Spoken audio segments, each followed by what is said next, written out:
வணக்கம் நண்பர்களே. இன்றைக்கி வந்து ரீசெண்டாக ஒரு கன்சல்டேஷன் பார்த்தேன். அந்த ஜாதகத்தோட அனுபவத்தை இப்போ நான் ஷேர் பண்ணுறோம். இதன் மூலயமா எப்படி நம்ம ஒரு ஜாதகத்துக்கு பலன் பார்க்கலாம், எப்படி ஒரு ப்ரிடிக்ஷன் கொடுக்கலாம், பலன் பார்க்கறதுக்கு எந்த முறை மெத்தட் இருக்குது, அந்த மெத்தட் எப்படி ஃபாலோ பண்ணணும், இன்றைக்கி நம்ம தெரிஞ்சுக்கலாம். அது மூலயமா வீடியோ மூலயமா இன்றைக்கி கால் பண்ணாங்க வந்து ஒரு லேடி. அவங்க பிறந்தது வந்து 20/4/1991. பிறந்த மாவட்டம் வந்து குர்சேலான்ற ஒரு மாவட்டம், பீகார் மாநிலம். காலை 7:15க்கு அவங்க பிறந்திருக்காங்க. அவங்க பிறகு இந்த ஸ்க்ரீனில் அவங்களோட ராசி கட்டம், நவாம்ச கட்டம், பாவ கட்டம் 3மே இருக்கும். அவங்க பிறந்தது வந்து ரிஷப லக்னம். லக்னாதிபதி சுக்ரன் லக்னத்திலே இருக்கார். ஒரு ஜாதகத்தை முதல்ல பார்க்கும்போது லக்னத்தை பார்க்கணும். ஃபஸ்ட்டு எத்தனை லக்னத்தை பார்க்கணும். லக்னத்தில் என்ன கோள் இருக்குதான்னு, கிரகம் இருக்கான்னு பார்க்கணும். லக்னம் வந்து எம்டி இருந்துச்சுன்னா நெக்ஸ்ட்டு லக்னாதிபதியை பார்க்கணும்.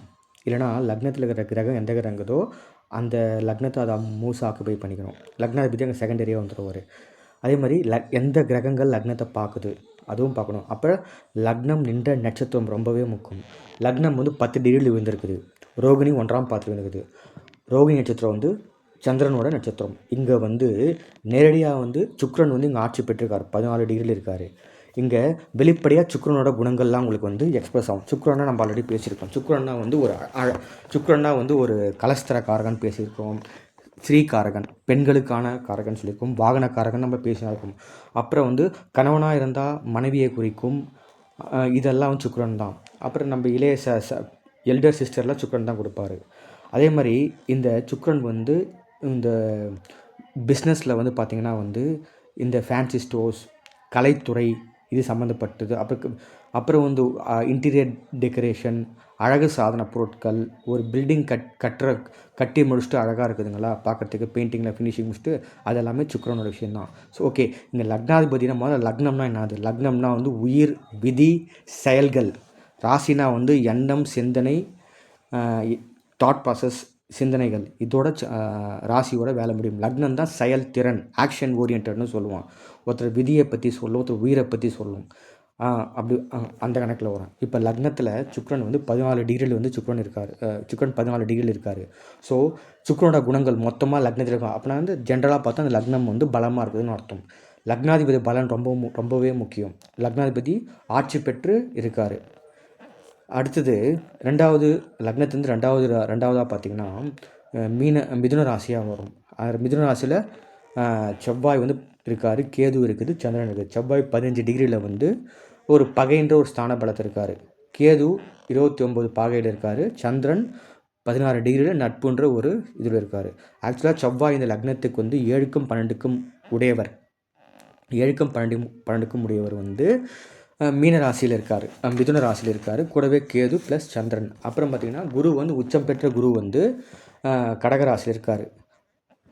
உச்சம் பெற்ற குரு கடகராசியில் இருக்கார். அதே மாதிரி பார்த்திங்கன்னா சனி வந்து 8ஆம் ராசிக்கு 8ஆம் ராசியிலேருந்து 8ஆம் ராசியாக வந்து குருவோட தனுசு ராசி வருது. அங்கே ராகு 29 பாகையில் அங்கே இருக்கார். அடுத்ததாக சனி தன்னோட சொந்த ராசியிலே ஆட்சி பெற்று மகரத்தில் ஆட்சி பெற்று 12 டிகிரியில் இருக்கார்.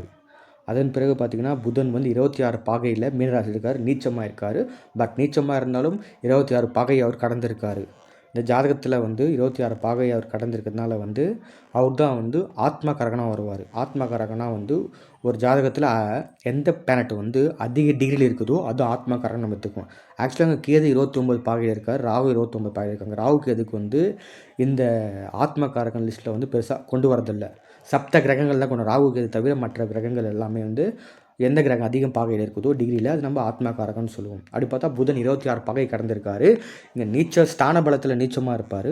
ஆனால் அதை தாண்டி வந்து அவர் வந்து 26 பாகைன்றத ஒரு இழந்த வலிமை பெறாருன்னு அர்த்தம் வந்து.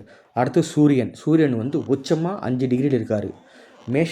புதன் வந்து இந்த ரிஷப லக்னத்துக்கு 2க்கும் 5க்கும் முடிவு. 2ஆம் வீடுனா தனம், குடும்பம், வாக்கு இது குறிக்கும். நம்ம லிக்விட் கேஷஸை குறிக்கும். ப்ளஸ் பேங்க் பேலன்ஸ்லாம் வந்து புதன் தான் குறிப்பார். அவர் வந்து 2க்கும் 5க்கும் உடையவர் வந்து லாபஸ்தானத்தில் நீச்சமாக இருக்கார். ப்ளஸ் இருந்தாலும் அவருக்கு அங்கே ஸ்ட்ரென்த் ஒன்று இருக்குது. அவங்க 26 பாகை கடந்தனால வந்து ஆல்மோஸ்ட் அவர் நீச்சத்தை கடந்துட்டார். அவர் செயல்பட தன்மையில் அங்கே இருக்கார். அடுத்ததாக பார்த்திங்கன்னா வந்து சூரியன் உச்சமாக இருக்கார், 5 பாகையில் இருக்கார். ஓகேங்களா? இப்போ லக்னாதிபதி வந்து 14 லக்னத்திலேயே ஆட்சி பெற்றிருக்காரு. அடுத்து 9க்கும் 10க்கும் உடையவர் சனி வந்து அது 9ஆம் பாவத்திலே இருக்கார், ராசியிலே இருக்கார். ஓகேங்களா? இப்போ நம்ம நவாம்ச கட்டம் பார்த்தீங்கன்னாக்கா, நவாம்சம் வந்து ஒரு கிரகத்தோட உள் தோற்றத்தை நம்ம தெரிஞ்சுக்கிறதுக்காக, inner character of a person சொல்லுவோம். ஒரு பர்சனோட உள்குணம் எப்படி இருக்குதுன்னு தெரிஞ்சு நம்ம வந்து நவாம்சம் பயன்படுத்துவோம். ப்ளஸ் மேரேஜ் லைஃப்பில் கூட வந்து நவாம்சம் வந்து இப்போ பெண்ணோட ஜாதகமாக இருக்கிறதுனால வந்து நம்ம 7ஆம் வீட்டு அதிபதியும் ப்ளஸ் செவ்வாயும் நம்ம எடுத்துக்கலாம். இங்கே 7ஆம் தேதி செவ்வாய் வர்றாரு. செவ்வாய் எந்த ராசி இருக்காருன்னு பார்க்க, நவாம்சத்தில் வந்து அவர் வந்து கும்ப ராசியில் வந்து கும்பத்தோட குணம் உள்குணத்தில் இருப்பார். அந்த கும்பத்தோட சனியோட குணம் ப்ளஸ் கும்பராசின்னு குணம் இருக்கும். அந்த குணத்தில் செவ்வாய் அங்கே இருப்பார். அது இல்லாமல் நவாம்சம்னா ஒரு அதே மாதிரி வந்து தொழிலுக்கும் எடுக்கலாம். இப்போ எப்படின்னா வந்து ராசி கட்டத்தில் வந்து 10ஆம் அதிபதி சனி 2 பேரில் யார் வலிமையாக இருக்காங்களோ அவங்க அவங்க நவாம்ச கட்டத்தில் எந்த ராசியில் இருக்காங்களோ அந்த ராசியோட தொழில் அமையன்னு சொல்கிறாங்க. இப்போ ரிஷப லக்னத்துக்கு 10ஆம் அதிபதி சனி தான் ஜென்ரலாக தொழில்காரகன் சனி தான். இப்போ அந்த சனி வந்து ராசி கட்டத்தில் ஆட்சின்ற பலத்தோடு இருக்கார். நவாம்சத்தில் வந்து மேஷ ராசியில் இருக்கார். மேஷ ராசி அதிபதி வந்து செவ்வாய். மேஷ ராசியோட குணங்கள் அந்த உள் குணத்தில் செவ்வாயோட குணத்தில் இருப்பார். ப்ளஸ் செவ்வாய் சம்மந்த தொழில்களான construction, real estate, plus police, army, அப்புறம் இந்த உணவு சம்மந்தப்பட்ட தொழில்கள், ஹோட்டல்ஸு, செஃப்பு, இது மாதிரி வந்து ஒரு கனரக வாகனங்கள், அப்புறம் மெட்டல் பிஸ்னஸ், இதெல்லாம் வச்சு செவ்வாயோட தொழிலாக வரும். இந்த தொழில் எதுனா ஒரு தொழிலாக அவங்களுக்கு அமைய வாய்ப்பு இருக்குது. ஆக்சுவலாக ராசி கட்டத்துக்கு நவாம்ச கட்டத்தில் வந்து ராசி கட்டத்தில் நம்ம வந்து உச்சம், மூலத்திரிகோணம், ஆட்சி, நட்பு, பகை, சமம், பகை, நீச்சம்னு ஸ்தான பலத்தை நம்ம பார்க்க முடியும். ஆனால் வந்து நவாம்ச கட்டத்தில் வந்து ஆட்சி, உச்சம், நீச்சம், பகை அது மாதிரி எதுவுமே கிடையாது. அதே மாதிரி பார்வை பலன்கள் வந்து நம்ம ராசி கட்டத்தோடு நம்ம நிறுத்திக்கணும். நவாம்ச கட்டத்தில் வந்து நவாம்ச கட்டத்தில் வந்து கிரகங்களுக்கு ஆட்சி, உச்சம், நீச்சம் எதுவும் கிடையாது. ப்ளஸ் பார்வை பலன்களும் கிடையாது. நவாம்ச கட்டத்தை வந்து முக்கியமாக பார்க்க வேண்டியது வந்து கிரகங்கள் சுப வர்க்கம் மேன்மை அடைஞ்சிருக்கான்னு பார்க்கணும். அப்படின்னா வந்து ஒரு சுப கிரகத்தோட ராசியில் கிரகங்கள் இருக்கான்னு பார்க்கணும். அப்படி பார்க்கும்போது ராசியில் நம்ம ராசி கட்டத்தில் இருக்கிற லக்னம் பார்த்தா வந்து ரிஷபம், அதிபதி சுக்ரன். அந்த சுக்ரன் வந்து அதே சுக்ரன் அவர் ரிஷப ராசியில் இருக்கார். இது நம்ம வர்க்க உத்தமம்னு சொல்லுவோம் வந்து. அப்படின்னா அந்த கிரகத்தோட இன்னும் சப்போர்ட் கிடைக்கும், இன்னும் அந்த கிரகம் வலிமையாக இருக்குதுன்னு அர்த்தம். வர்க்கோத்தமம்னா கிரகம் இன்னும் வலிமையாக இருக்கும் அர்த்தம். அதே மாதிரி கூடவே சூரியன் இருக்கார் இந்த நவாம்சத்தில். அப்போ சூரியன் வந்து சுக்கிரனோட குணத்தில் தான் இருப்பார். ரிஷப ராசிக்குன்னு ஒரு காரகங்கள் இருக்கும், ஆல்ரெடி நான் சொல்லியிருக்கேன். சுக்கிரனோட குணத்தில் தான் இருப்பார். அதே மாதிரி பார்த்திங்கன்னா வந்து கேது வந்து வர்க்க உத்தமம் அடைஞ்சிருக்காரு. கேதுவும் ஒரு மறைமுகமாக ஒரு பலம் அடையுது. ராசி கட்டத்தில் நவாம்ச கட்டத்தில் ஒரு கிரகம் ஒரே ராசி இருந்துச்சுன்னா அது பேர் நம்ம வர்க்க உத்தமம்னு சொல்லுவோம். ஓகேங்களா? தெளிவாக சொல்கிறேன். ராசி கட்டத்தில் வந்து நம்ம ஒரு கிரகத்தோட பலம் முழுசாக எடுத்துக்கலாம். அது வந்து ஸ்தான பலம் என்று சொல்லக்கூடிய பலம் எடுத்துக்கலாம், திக் பலம் எடுத்துக்கலாம், திரிக் பலம் என்று சொல்ல பார்வை பலம் எடுத்துக்கலாம், சேஷ்டா பலம், கால பலம், நைசிர்கிய பலம் சொல்லிட்டு 6 பலங்களை சொல்லுவாங்க. ஷட் பலம், ஸ்ட்ரென்த் ஆஃப் பிளானட் வந்து ராசி கட்டத்தை வச்சு தான் முடிவு பண்ண முடியுமே. ஒரு கிரகத்தோட முழு வலிமையும் ராசி கட்டத்தை வச்சு முடிவு பண்ண வேண்டும். நவாம்சம் என்பது அந்த கிரகத்தோட உள்குணம் வெளியே பார்க்கறதுக்கு வந்து இப்போ நான் சொன்னேன் ராசி கட்டத்தில் இருக்கிற கிரகங்கள் வந்து ஃபுல்லாக வந்து ஆக்ஷன் ஓரியன்டு. பட் நவாம்சத்தில் வந்து அந்த கிரகத்தை வெளியே ஒருத்தர் பார்க்கறதுக்கு வந்து பயங்கரமாக பேசுவார். அது ராசி கட்டம் நம்மளுக்கு காமிக்கும். நவாம்ச கட்டம்னா வந்து உள்ளுக்குள்ளே அவர் பயந்துனே இருப்பார். அது எல்லாமே வந்து நவாம்ச கட்டம் தான். உள்ளுக்குள்ளே வந்து அவர் வந்து உள்ள தைரியமாகறாரா இல்லை பயமாக இருக்காரா, பயந்தாங்குழியாக இருக்காரா, இது எல்லாமே நவாம்ச கட்டம் நம்ம டிசைட் பண்ண முடியுமே. அதே மாதிரி இந்த ரெண்டு கட்டங்கள் எந்த அளவுக்கு முக்கியமோ அதே மாதிரி பாவ கட்டம்னு ஒன்று இருக்குது, அதுவும் ரொம்ப முக்கியம். அது வந்து தசாபுக்திக்கு மட்டும் நம்ம அதை எடுத்தால் போதும். என்ன தசை ஓடுது, என்ன புக்தி ஓடுது, அதுக்கு மட்டும் பாவக்கட்டம் போதும். பாவக்கட்டத்தில் 2 மெத்தட் இருக்குது. ஒன்று வந்து நம்ம பழைய சிஸ்டம் ஸ்ரீபதி பദ്ധதின்னு சொல்லிட்டு லக்னம் எத்தனை டிகிரியில் விழுதோ அதுக்கு அது சென்டர் பாயிண்ட்டாக போட்டு முன்னாடி 5 டிகிரி பின்னாடி 15 டிகிரியாக பிரிக்கிறதா இருக்கும். இப்போ வந்து 10 டிகிரியில் லக்னம் எழுதுனா அதுக்கு 10 டிகிரி சென்டராக போட்டு அங்கேருந்து 15 டிகிரி நம்ம முன்னாடி போகணும். அப்போனா வந்து 10 சென்டராக போட்டு அதுக்கு முன்னாடி 5 டிகிரினா வந்து 25 டிகிரியிலேருந்து இந்த மேஷத்தோட 25 டிகிரியிலேருந்து ப்ளஸ் இந்த பக்கம் 5னா வந்து 10லேருந்து 10 சென்டராக போய்ட்டு இந்த பக்கம் 5 போட்டு 25 வரைக்கும். மேஷத்தில் 15 டிகிரியில் ஆரம்பிச்சு லக்னம், ரிஷபத்தில் 5 டிகிரி வரைக்கும் 1ஆம் பாவம்னு சொல்லுவோம். 1ஆம் பாவம் பாவக்கட்டம்னா வந்து அங்கே ராசி அங்கே வந்து நம்ம அங்கே வீடுகள் நம்ம சொல்லணும். இல்லைனா 1ஆம் பாவம், 2ஆம் பாவம், 3ஆம் பாவம், 4ஆம் பாவம், 5ஆம் பாவம், 6, 7, 8, 9, 10, 11, 12 இந்த பாவங்கள் பேர் மட்டும் தான் சொல்லணும். அங்கே மற்றபடி கிரகத்தோட வலிமைகள், டிகிரி, கன்ஜக்ஷன், அதோட சேர்க்கை, பார்வை பலன்கள், இது எல்லாமே ராசி கட்டம் தான் வச்சு நம்ம டிசைட் பண்ணிக்கணும். எந்த பாவகத்தை இயக்குது அது, தசாபுக்திக்கு மட்டும் பாவகட்டம் எடுத்தால் போதும், வேறு எதுவும் நம்ம எடுக்க தேவையில்லை. இந்த ஜாதகர் வந்து இவங்க அட் ப்ரெசண்ட் வந்து இவங்களுக்கு சனி தசை ஓடுது. சனி தசை ராகு புக்தி ஓடுது. சனி பார்த்திங்கன்னா பாவகட்டத்துலேயும் அதே 9ஆம் பாவகட்டத்தில் 9ஆம் பாவத்தில் இருக்கார். ஆட்சி பெற்ற சனி 9ஆம் பாவத்தில் இருக்கார். இப்போ சனி வந்து 9ஆம் பாவத்தில் இருக்குது. 9ஆம் பாவம் நமக்கு எல்லாமே தெரியும், லாங் டிஸ்டன்ஸ் ஜெர்னின்னு சொல்லுவோம். தந்தை ஸ்தானம், கோவில், குளங்கள், நீண்ட தூர பிரயாணம், அதிர்ஷ்டம், பாக்கியம், இதெல்லாம் 9ஆம் பாவம் தான் குறிக்கும். அந்த சனி வந்து அவர் வந்து திருவோணம் 1ஆம் பாவத்து நட்சத்திரத்தில் இருக்கார். கிரகம் இருக்கிற ராசி எந்த அளவுக்கு முக்கியமோ நட்சத்திரமும் முக்கியம். திருவோணம் வந்து சந்திரன் நட்சத்திரம். சந்திரன் வந்து எங்கே இருக்காருன்னா பாவகத்தில் அவர் தனஸ்தானத்தில் இருக்கார். அப்போனா 9ஆம் இங்கே சனி வந்து 9ஆம் பாவத்தில் இருக்கார். அவரோட ஆதிபத்தியம் 9, 10 ஓகேங்களா. நின்ற நட்சத்திராதிபதி சந்திரன், அவரோட ஆதிபத்தியம் 3 ப்ளஸ் அவர் இருக்கிற இடம் 2. இந்த தசையில் வந்து சனி இருக்கிற இடமான பாவகமான 9ஆம் பாவகம், அப்புறம் அதோட ஆதிபத்திய வீடான 10ஆம் பாவகம், 9ஆம் பாவகம், 10ஆம் பாவகம், நட்சத்திராதிபதி இருக்கின்ற 2ஆம் பாவகம் ப்ளஸ் நட்சத்திராதிபதி ஆதிபத்தியம் பெற்ற வீடு 3ஆம் பாவகம். இப்போ பார்த்தீங்கன்னா 9, 10, 2, 3 இந்த பாவங்கள்லாம் வேலை செய்யும். 9ஆம் பாவம் சொல்லியாச்சு. 10ஆம் பாவம் வந்து தொழில் ஸ்தானம்னு சொல்லுவோம். நம்மளோட வந்து கரியர், ப்ரொஃபஷன், வருமானம் வரும் வழிகள், இதெல்லாம் 10ஆம் பாவம் தான். Higher position in job and also என்ன சொல்கிறதுனா வந்து ஒரு பிஸ்னஸ் வந்து முழுசாக 10ஆம் பாவம் தான் இண்டிகேட் பண்ணும். வந்து கர்மஸ்தானம் சொல்லுவோம். கர்மகாரகன் சனி.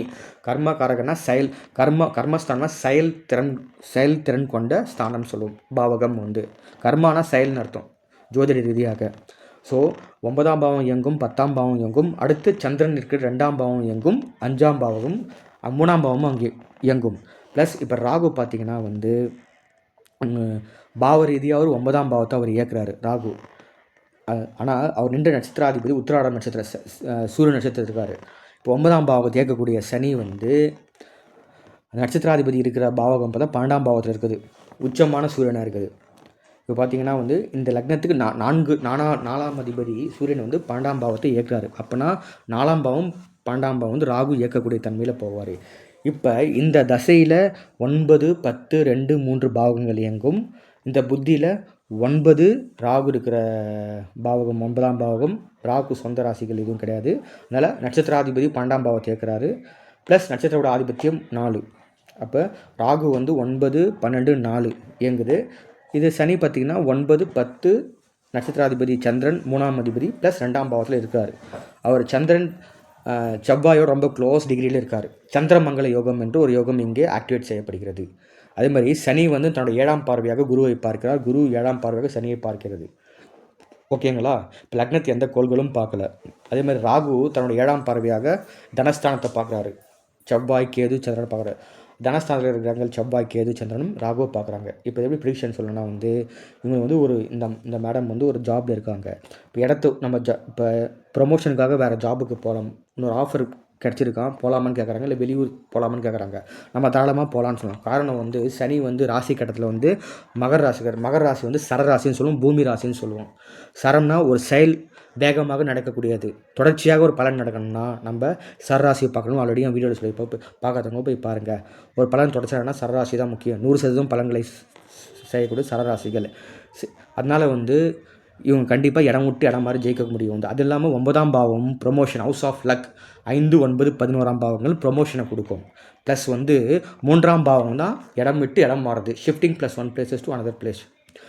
அது வந்து பார்த்திங்கன்னா வந்து சனி நின்ற நட்சத்திராதிபதி வந்து திருவோண நட்சத்திரத்தில் இருக்கார். சனி நட்சத்திராதிபதி சந்திரன் வந்து 3ஆம் பாவக அதிபதி. இந்த லக்னத்துக்கு தனஸ்தானத்தில் இருக்கிறார். அப்போனா வந்து 3ஆம் அதிபதி நட்சத்திர சாரத்தில் இருக்குது. 3ஆம் 2ஆம் பாவத்தில் இருக்கார். தொடர்ச்சியாக அவங்களுக்கு பணம் வரும் இந்த தசையில். ஓகேங்களா. ப்ளஸ் வந்து மூணாம் நட்சத்திரம் 3ஆம் அதிபதினாவே நம்மளுக்கு இடமாற்றம் சொல்லியாச்சு. அவங்க கேள்வி வந்து எனக்கு ப்ரொமோஷன் கிடைக்குமான்னு கேட்டாங்க. கண்டிப்பாக கிடைக்கும். நான் வெளியே ஒரு ஜாப் எனக்கு வந்து கிடைக்கிற மாதிரி இருக்குது, போகலாமான்னு கேட்டாங்க. கண்டிப்பாக போகலான்னு சொன்னேன். சரராசியில் கிரகம் இருக்கிறது, சந்திரனோட சாரத்தில் இருக்குது. 3ஆம் அதிபதினாவே இடமாற்றம் சொல்லியாச்சு. அவர் தனஸ்தானத்தில் இருக்கார். ப்ளஸ் ராகுவோட புக்தி வந்து ராகு வந்து உபயராசியில் இருக்கார், ப்ளஸ் நெருப்பு ராசி. தனுசுனா அது ஒரு லாங் டிஸ்டன்ஸ் ட்ராவல் பண்ணக்கூடிய ராசி தான். ப்ளஸ் ஒரு சுபமான ராசின்னு நம்ம சொல்லுவோம். அங்கே 29 பாகையில் இருக்கார். சூரியனோட நட்சத்திர சாரத்தில் இருக்கார். சூரியனும் சரராசியிலே இருக்கிறார், நட்சத்திராதிபதியும் சரராசியில் இருக்கிறார். ப்ளஸ் அவர் உச்சமான பலத்தோடு இருக்கார். ஸோ இப்போ என்ன ஆகும்னா வந்து இடத்த விட்டு இடமான தாராளம் நம்ம சொல்லலாம் வந்து. சரிங்க ஃப்ரெண்ட்ஸ், இப்படி தான் வந்து இதுதான் வந்து பார்க்குற மெத்தடு. நான் பார்க்குற மெத்தடு வந்து இப்படி தான். ராசி கட்டம், நவாம்ச கட்டத்தும், அதுக்கப்புறம் நான் பாவ கட்டத்துக்கு இம்பார்ட்டன்ஸ் கொடுப்பேன். ராசி கட்டத்தை கொண்டு நம்ம கிரகத்தோட வலிமை நம்ம எடுத்துக்கணும். நம்ம நவாம்ச கட்டத்தில் வந்து கிரகத்தோட சுப வர்க்கம் ஏறிதான்னு பார்க்கணும் வந்து. அதோட உள்குணம் எப்படி இருக்குது, திருமண வாழ்க்கைக்கும் நவாம்சம் பார்க்கலாம், தொழிலுக்கும் நவாம்சம் பார்க்கலாம். ப்ளஸ் பாவகம் என்பது தசாபுக்திக்கு மட்டும் பயன்படுத்தினா போதும் ஃப்ரெண்ட்ஸ். இவனோட கேள்வி வந்து இடத்த விட்டு இடம் மாறி நம்ம ப்ரொமோஷன்ஸ் கிடைக்குமா? கண்டிப்பாக. சரராசியில் இருக்கிற கிரகம் 9க்கும் 10க்கும் உடையவர் சனி, பாக்கியஸ்தானம்னாவே ப்ரொமோஷன்ஸ்க்கு இண்டிகேட் ஆகுது. ராகு அவங்களும் ஒரு இடம் விட்டு இடம் மாறத்துக்கு ராகுவும் சப்போர்ட் பண்ணும். ஏன்னா ராகுனாவே வேற்று மதம், வேற்று கலாச்சாரம், வேற்று இடங்களை குறிக்கூடியது. அதனால் கண்டிப்பாக அவங்களுக்கு ப்ரமோஷன்ஸ் கிடைக்குன்னு நான் சொல்லியிருக்கிறேன். அது விரைவில் நிறைவேறும் என்று ஜோதிட ரீதியாக பலன்கள் நாம் தெரிஞ்சுக்க முடியுது. அடுத்த வீடியோவில் நான் வேறு டாபிக் பேசுகிறேன். அடுத்த வீடியோவில் வந்து நான் இதே மாதிரி ஒரு வேறு ஜாதகத்தை எடுத்து நான் பேசுகிறேன் நண்பர்களே. நன்றி.